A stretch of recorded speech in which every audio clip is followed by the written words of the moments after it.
Hey there, welcome to Jackie Talks Horror. I'm Jackie, and today I'm diving into a spoiler-free review of Hokum, a film that I previewed a while ago. The preview looked at what we had at the time, which was only a teaser, some early festival reactions, and a few stills, but it still caught my eye, of Damian McCarthy directing and Adam Scott taking the lead. I absolutely love McCarthy's previous film Oddity, and I'm a huge fan of most of Scott's work, horror and otherwise, so I was absolutely looking forward to this one. So let's take a look at what I expected when I previewed it, and how that compares with what I actually thought once I watched it. Okay, so first let's have a look at the cast and characters. There are a few characters in this. First we have Ohm Bauman, played by the ever-awesome Adam Scott. Ohm is an American horror writer who is in Ireland to scatter his parents' ashes, at a place he associates with them being happy at. He doesn't exactly make a great first impression, and within his first few minutes at the hotel, he seems to have got on the wrong side of most of the staff. There's a tongue-in-cheek edge to the dialogue though, which makes his interactions really fun. I loved the way Scott played Ohm, but he was such an abrasive character, right from getting to the hotel. He's not the sort of character I would normally expect to see Scott playing, but he does it so effectively. Next, we have Mal, played by Peter Coonan. Mal works at the front desk of the hotel, and is a hotel owner Cobb's son-in-law. He's a very charismatic character, and clearly someone who is used to dealing with the guests. Peter Coonan plays Mal with plenty of charm, which works particularly well against Ohm's far less charming personality. Next is Fiona, played by Florence Ordash. Fiona is the bartender at the hotel, and one of the few that Ohm is actually nice to. Ordash is very good as Fiona, giving her a warm but no-nonsense personality that works really well opposite Scott. Next is Jerry, played by David Wilmot. Jerry is one of the locals that Ohm meets while scattering his parents' ashes. He lives in his van in the woods, and knows a lot about the area and its folklore and traditions. Wilmot is so good as Jerry. He gives him this eccentric but very likeable quality, and he's one of those characters I enjoyed whenever he appeared. But both Ordash and Wilmot are brilliant, and provide excellent characters for Scott to bounce off. There are a few others, such as Fergal the groundskeeper, played by Michael Patrick, and the bellhop Albie, played by Will O'Connell, but those are the four I wanted to talk about. Next, let's have a quick look at how the film handles its plot and pacing.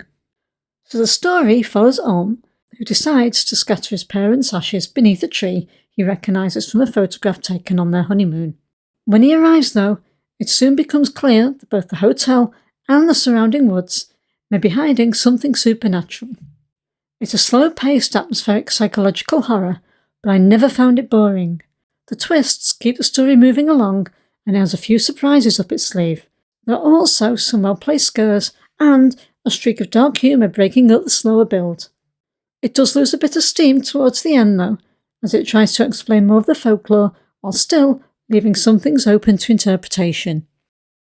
Okay, so next, let's have a look at how the film is put together. Hokum is written and directed by Damian McCarthy, who also wrote and directed one of my favourite films of 2024, Oddity. It sits in similar supernatural horror territory, so it feels very much at home with McCarthy's style. The creepy long corridors and tight spaces are used really well to make you feel uneasy, while the wider shots have you constantly looking into the shadows waiting for something to appear.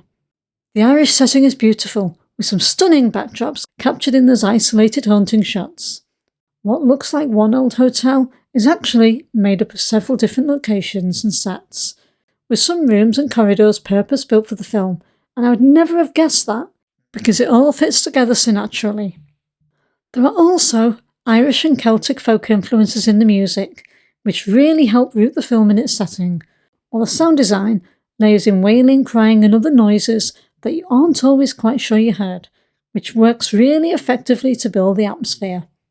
There's also some beautiful miniature work, and although I wasn't particularly keen on the design of the creatures, overall I thought the practical effects were really well done. And if you're sensitive to the gorier side of horror, Hokum pretty much steers clear of that. Okay, so next let's have a look at what was said in the preview versus what I thought after watching the film. There are a few points that stand out here when looking at the questions I was asking at the preview. My first point was about McCarthy himself, and whether I thought the approach that worked so well with Oddity would feel just at home in Hokum. In the preview, I said given that both films are the same genre, McCarthy's approach should feel right at home in the film. And yes, it absolutely feels like McCarthy. The atmosphere, Irish folklore, eerie imagery, supernatural uncertainty, and carefully placed scares are all there, but it didn't hit quite as hard as Oddity. I didn't get as many of those moments, and I felt the ending lost some steam. My second point was about Adam Scott as the lead. In the preview I said, he usually brings a grounded, almost everyman energy, rather than traditional genre presence. But Ohm isn't particularly everyman, or immediately sympathetic. He's abrasive and difficult, but Scott completely sells him. Then we get to what kind of horror did the teaser promise. In the preview, I said the teaser promised Irish folklore, psychological horror and creature elements, with hints of witchcraft. And the film is going for dread, folklore and psychological unease rather than jump-scare-driven horror. In reality, I thought the psychological witchcraft and folklore elements dominated much more than the creature side. One of the last things I asked in my preview was whether the atmosphere could hold together across the full film, and for me, it mostly does, although I did feel it started to lose some of the momentum in the final act. Next, let's see how Hokum stacks up with my ratings. For cinematography and sound, the film gets 4 out of 5. Beautiful Irish locations and a gorgeous old hotel set in suitably creepy woods. It's striking without being flashy, and McCarthy yet again gives us a beautiful backdrop to his suspenseful folklore story. The eerie sound design adds to the atmosphere too, with the wails and moans being particularly haunting. For visual effects and gore, the film gets 3.5 out of 5. There's some really good practical effects work here, alongside some visual effects in places, and overall, I thought the effects worked really well. The film is very light on the gore, but then gore isn't really what Hokum is going for. For characters, the film gets 3.5 out of 5. Ohm is really the only character with any backstory, and I thought he was a rather unlikable curmudgeon most of the way through.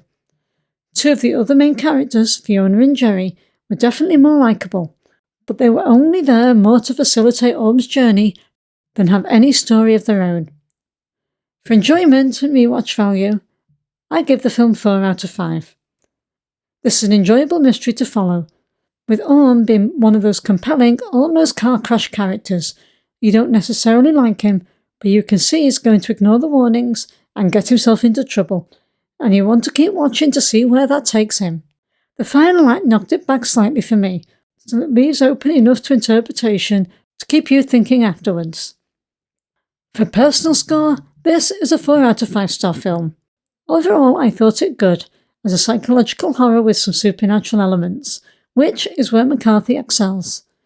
He's great at making the supernatural part of the story, without always making it completely clear just how much influence it has over what we're seeing.